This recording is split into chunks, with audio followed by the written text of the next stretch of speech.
ईश्वर की शपथ लेता हूँ कि मेरे देश के गौरवशाली अतीत को बनाए रखने के लिए मैं मेरे जीवन में कभी भी किसी भी प्रकार का कोई नशा नहीं करूंगा। मैं मेरे घर परिवार एवं समाज में आयोजित होने वाले सामाजिक समारोह में किसी प्रकार की नशा सामग्री, अफीम, डोडा पोस्ट आदि का प्रयोग नहीं करूंगा। साथ ही मेरे मित्रों, परिवारजनों, समाज एवं समुदाय को भी नशा प्रवृत्ति का परित्याग करने हेतु प्रयासरत रहूंगा तथा समस्त प्रकार के नशों को जड़ से खत्म करने के लिए दृढ़ संकल्पित रहूंगा। मैं मेरे देश के गौरव को बनाए रखने का पूर्ण पालन करूंगा। ईश्वर हमारी सहायता करें। जय हिंद। ये खाली शपथ नहीं है। अब आप इस कार्यक्रम में पधारे हैं, गर्मी का मौसम है, उसके बावजूद आप सब इस काम के लिए पधारे हैं जो बहुत ही सबसे जरूरी है, आज की सबसे बड़ी जरूरत है। नशे के विरुद्ध जो श्रीमान आईजी साहब ने एक अभियान छेड़ा है, जिसमें अलग अलग अभियान चल रहे हैं। नशे के बड़े तस्करों के विरुद्ध जो अभियान है, जैसे मद मर्दन है, ऑपरेशन मद मर्दन है, ऑपरेशन जमींदोज है।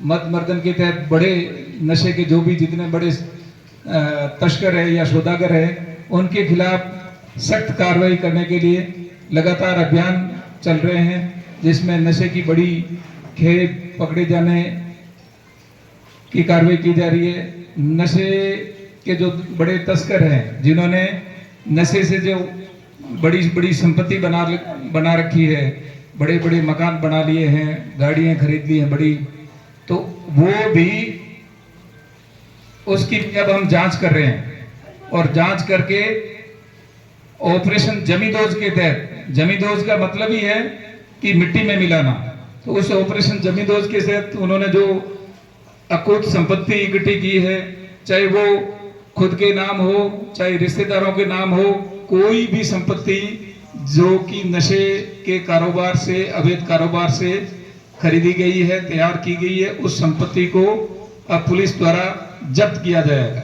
कई बार आपने देखा होगा जब्त भी की गई है, जैसे बिरदाराम सेयोल नाम का जो व्यक्ति था, उसके जो संपत्ति है, मकान, गाड़ियां वगैरह सब जब्त की गई है।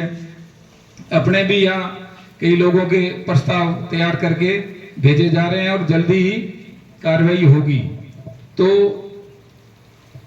ये तो हो गई कानूनी कार्रवाई की। अब जो गांव के लोग हैं, जो पहले छोटे छोटे कार्यक्रम हो, चाहे शादी का प्रोग्राम हो, चाहे जन्मदिन का प्रोग्राम हो, चाहे नए वर्ष का आगाज हो, चाहे लड़ाई झगड़ा हो के राजीनामा होता है तो उस राजीनामे की बात को लेकर के हो, कुछ भी किसी की मृत्यु हो गई हो, उस सब में नशा पैदा नहीं होता है। बाहर से ला ला के यहाँ परोस रहे हैं, और फिर भी अपने यहाँ इस नशे का इतना बड़ा प्रकोप हो गया है कि उससे परिवार के परिवार बर्बाद हो रहे हैं। कोई भी घर में प्रोग्राम होता है, जैसे सबसे बड़ा जो खर्चा होता है शादी ब्याह में और मृत्यु के समय, तो डोडे पोस्ट 50-50 किलो क्विंटल तक खर्च हो जा सकते। लाख, 1.5 लाख रुपए, 2 लाख रुपए खर्च होना एक मामूली बात थी। आम व्यक्ति चाहे वो कितना ही गरीब हो, तो फिर भी उस व्यक्ति के हम इतने पैसे नशे के कारोबार में, नशे की सामग्री वितरित कराने में, उसको खिलाने में अपन खर्च कर देते थे। तो इस सब को देखते हुए आईजी साहब आपको पता है बाहर के रहने वाले, बिहार के रहने वाले, लेकिन उन्होंने बहुत जल्दी अपनी पोस्टिंग के 2 महीने के भीतर ही इस चीज को उन्होंने महसूस किया और उन्होंने संकल्प लिया कि नशे का जो कारोबार है उसको जड़ से खत्म करके रहेंगे। तो इस वजह से संपूर्ण जो रेंज की पुलिस है, सारे जिले हैं, उन सभी जिलों में उन्होंने सख्त संदेश दिया, सख्त कार्रवाई शुरू की और आज इसका परिणाम ये है कि काफी अंकुश लगा है। आपने भी देखा होगा, असर पड़ा है कि नहीं पड़ा है? जोर से बोलो। हाँ, तो काफी कुछ असर पड़ा है। और पहले हम भी कई बार शादी ब्याह में जाते थे तो इस चीज का हमें मतलब ज्यादा इस संबंध में सोचते नहीं थे। आज हम भी कहीं अगर जाते हैं किसी शादी समारोह में कहीं भी, तो ये पहले सोचते हैं, पहले उसको पूछते हैं कि भाई तुम्हारे यहाँ कोई नशे का तो कुछ प्रोग्राम नहीं है क्या? साहब नहीं है। नहीं कि पक्का कर लेना, नहीं तो फिर अगर वहां अगर मिला तो हमें बुलाने का खामियाजा ये है कि आपको जेल भी जाना पड़ सकता है। तो जो भी प्रोग्राम है वो पूरी तौर से नशा मुक्त होना चाहिए। तो अब लोग है वो नए जो भी आमंत्रण पत्र या इनविटेशन छपवा रहे हैं उसमें भी बकायदा उनके द्वारा लिखाया जा रहा है कि सारा कार्यक्रम है वो नशा मुक्त होगा।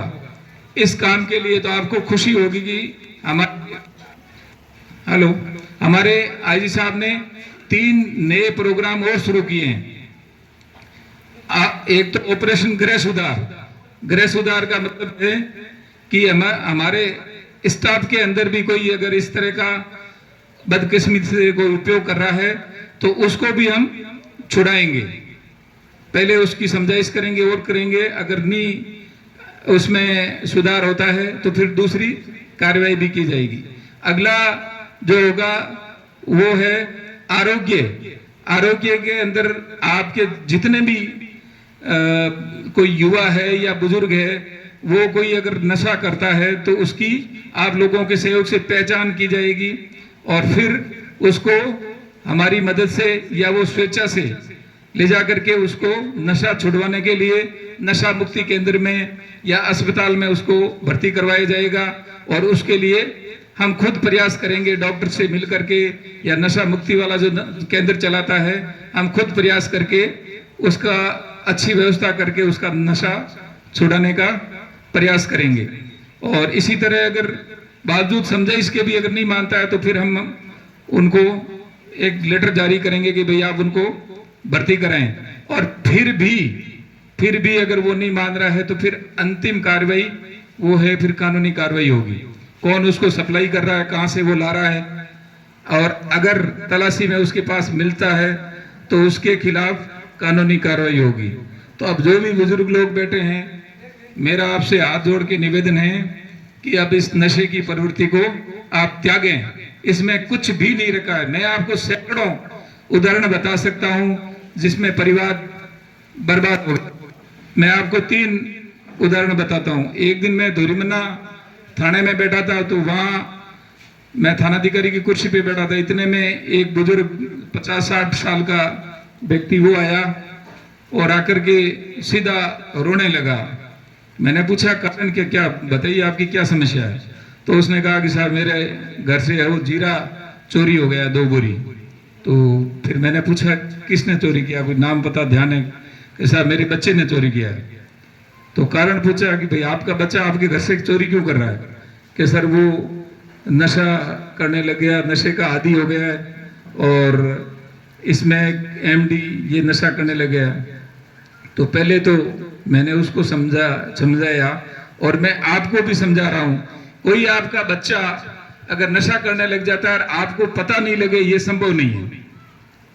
पहले आप उसको देखना चाहिए कि वो किसके साथ उसकी उठ बैठ है, कहाँ वो जा रहा है, कब घर से आ रहा है। अगर वो नशा करने लगेगा तो ज्यादा समय तक बाहर रहेगा, उसकी संगत है वो अच्छे लोगों के साथ नहीं होगी। इसी तरह का नशे का व्यापार करने वाले या जो भी उठाई गिरे टाइप के लोग हैं उसके साथ उसकी बैठक होगी। फिर है वो धीरे धीरे वो लेट आने लगेगा या फिर घर पे आएगा ही नहीं। उसके व्यवहार में भी परिवर्तन होगा। उसका जो पढ़ाई कर रहा है तो उसकी पढ़ाई में मन नहीं लगेगा, धंधा कर रहा है तो वो धंधा पे टाइम पे नहीं जा रहा है, उसका धंधा है वो चौपट होने लगेगा। तो ये इस चीज का आप लोगों को ध्यान रखना चाहिए। अर्थ या पैसे के लिए इन चीजों को आप है वो कहते हैं ना, जो जिंदी मक्खी निगलते हैं अपन, आपको है वो या तो दो चीजें आपके काबू में नहीं है, ये तो है नहीं। शुरू में हो सकता है कि भाई नशे का आदी हो गया तब वो आपके काबू में ना रहे, लेकिन शुरू में जब वो नशा करने लगेगा या शुरू करने लगता है या उसकी जो आचार व्यवहार में परिवर्तन होता है या उसकी संगत बदलती है, गलत लोगों के साथ उठना बैठना शुरू करता है, तब है वो शुरू में आपको पता है, लेकिन आप लोग ध्यान नहीं रखते हैं। इसी तरह मैं बालोतरा में था, तब एक को देखा, एक लड़का रोजाना कुछ भी है वो लोगों की बसों के अंदर, सिटी बस स्टैंड पे जेबें काट लेता, कभी है वो किसी की गैस की टंकी वगैरह वो चुरा लेता, कभी मोटरसाइकिल वगैरह चुरा लेता। तो एक दिन मैंने उसको थाने बुलाया और उससे मैंने पूछताछ की, थोड़ी सी पूछताछ की। इतने में तो उसको मालूम ही नहीं चला, पूरा उसने वो पेंट टट्टी से भर दिया। मतलब उसका इतना ही नियंत्रण नहीं है खुद पे कि क्या हो रहा है। तो आप देख सकते हैं एक 20-25 साल का युवा जो बिल्कुल है वो, उसको मजबूत होना चाहिए, उसका शरीर काम में लगा हुआ होना चाहिए, और वो इस तरह के धंधे में पूरा बर्बाद। उसने अपने पूरे घर को बर्बाद कर दिया, घर पे कुछ भी नहीं छोड़ा, ना उसने पानी की मोटर छोड़ी, ना गैस की टंकी छोड़ी, ना माँ के गहने छोड़े, ना बाप की जेब में पैसे छोड़े। तो इस तरह की औलाद किस काम की। तो आप ध्यान रखें, ये नशा कहते हैं ना कि नाश की जड़ है। तीसरी घटना भावी के पास एक गांव है लांबा, वहां की है। वहां का एक लड़का जो 20-22 साल का था और दो उसके साथी पास के गांव के थे, वो नशा करने लगे स्मैक का। और अब स्मैक का नशा आपको पता है बहुत महंगा है। धीरे धीरे पहले है वो घर से छोटी मोटी चोरी करने लगा, फिर आस पड़ोस से चोरी करने लगा, तो धीरे धीरे पैसे उसके ऊपर उधार होने लगे, लोग है वो मांगने लगे। तब है वो उसने अपने साथियों के साथ मिलकर के कि ऐसे तो इसकी पूर्ति होगी नहीं, अपने सगे चाचा के घर में उसने डाका डाला।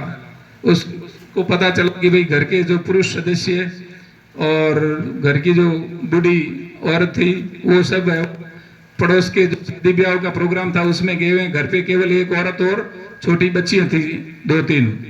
तो उसने साथियों के साथ घर में वो डाका डालने के लिए, चोरी करने के लिए घर में घुसा, और जब वो और लड़कियां और जागी, उसने उस औरत चाकू मारे, औरत को मार दिया, एक छोटी बच्ची को मार दिया, और अब जेल में बैठा। अब देखो कितनी इस नशे की वजह से एक तो वो परिवार बर्बाद हो गया, उसके 2 सदस्य खत्म हो गए, और वो खुद अब जेल में बैठा है। केवल और केवल इसका एक ही वजह है, नशा। और यहाँ मैं देख रहा हूँ धोरीमना थाना क्षेत्र में, गुड़ामालानी थाना क्षेत्र में आज भी इसमें की और एमडी की बहुत शिकायतें आ रही हैं। आप लोग ध्यान नहीं दे रहे हैं। कहते हैं ना कि शायद आपको लग रहा होगा कि अपने क्या ठीक है, ये पड़ोस का लड़का है, अपने तो कोई लेना देना नहीं, लेकिन वो आग एक ना एक दिन आपके घर तक जरूर पहुंचेगी। आपका बेटा, आपका पोता, कोई ना कोई उसके चपेट में आएगा। तो आप कृपया इसमें पूरा सतर्क रहें, सहयोग दें, और हमें किसी भी स्तर पे आप हमें कभी भी फोन कर सकते हैं। आपकी पूरी जो इतला होगी, आपकी सूचना होगी, उसको हम पूर्ण रूप से गोपनीय रखेंगे। आप पहले थाने में सूचना दें। आपको लगता है कि थाने में हमारी कार्रवाई नहीं होगी या लीक हो सकती है, तो आप मुझे बताएं। मेरे पे विश्वास नहीं है तो आप है वो एसपी साहब को बताएं, और वहां भी आपको लगता है कि सुनवाई नहीं होती है तो आप आईजी साहब को बताएं। आईजी साहब के व्हाट्सएप नंबर सभी को दिए हुए हैं, वहां का जो कंट्रोल रूम है वहां सबके नंबर दिए हुए हैं। आप उस पर सूचना दें। और मैं तो व्यक्तिगत तौर पे आपको बताता हूं कि मैं नशे के सख्त खिलाफ हूं। मेरे परिवार में नशे का कोई भी आदी नहीं है, और मैंने आज तक चाय कभी कभार पी लेता हूं, वो भी मैंने अब छोड़ दी है। तो आप लोग मैं ये चाहता हूं कि आप लोग भी इस तरह का संकल्प लें और अपनी जो पूरी पीढ़ी है वो बचाएं। नहीं तो पता ही नहीं चलेगा कि रामलाल के बेटा है श्यामलाल, और श्यामलाल का बेटा सुनील है, सुनील के बाद कोई नहीं है। ऐसी स्थिति नहीं आए। और ये अगर आप नहीं चेतोगे तो ये होने वाला है। कुछ लोगों को आपको मतलब बुरा लग सकता है, लेकिन मैंने देखा है जब हम तलाश में जाते हैं तो बड़े बुजुर्ग जिसका बेटा या पोता तस्करी में लिप्त है और उसने तस्करी से बड़ी बड़ी गाड़ियां खरीद ली हैं, और तस्करी भी क्या, एमडी और स्मैक गाड़ियां खरीद ली हैं, और पिताजी या दादाजी एसी में या कूलर में टांग पे टांग चढ़ा के सो रहे हैं। लेकिन ये पैसा कभी नहीं फलेगा, आप मान के चलिए, ये पैसा आपको कभी नहीं फलना है।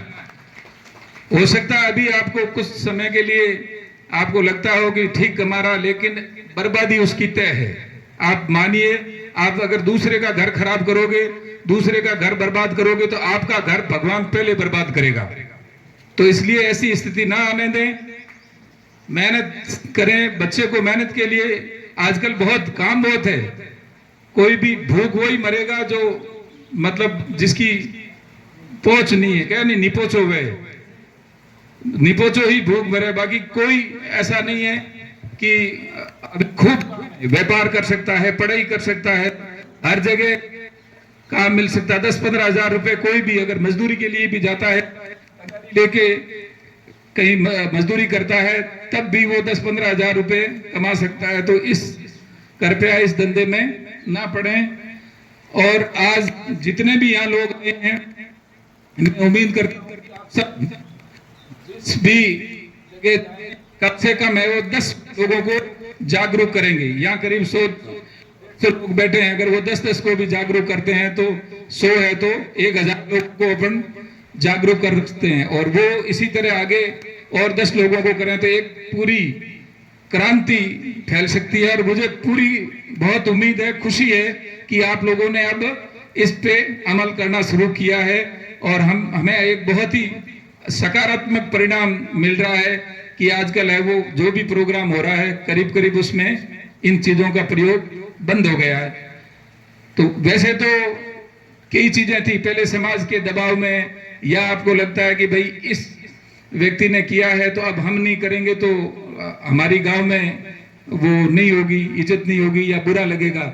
लेकिन इस नशे के कारोबार से, मनोहार से आपका भला लगना कोई जरूरी नहीं है। उसके लिए आप अपने घर से पहल करें और संकल्प लें कि मैं मेरे घर में कोई भी प्रोग्राम होगा, चाहे वो जागरण हो, चाहे शादी हो, और चाहे और कोई प्रोग्राम हो, तो उसमें किसी तरह का नशा उपयोग में नहीं लाऊंगा। चाहे वो डोडा हो, चाहे वो अफीम हो, कुछ भी।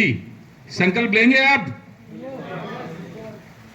तो मैं उम्मीद करता हूं, और अब आपको मैं एक शपथ दिलाता हूं, आप लोग सब खड़े हो जाइए।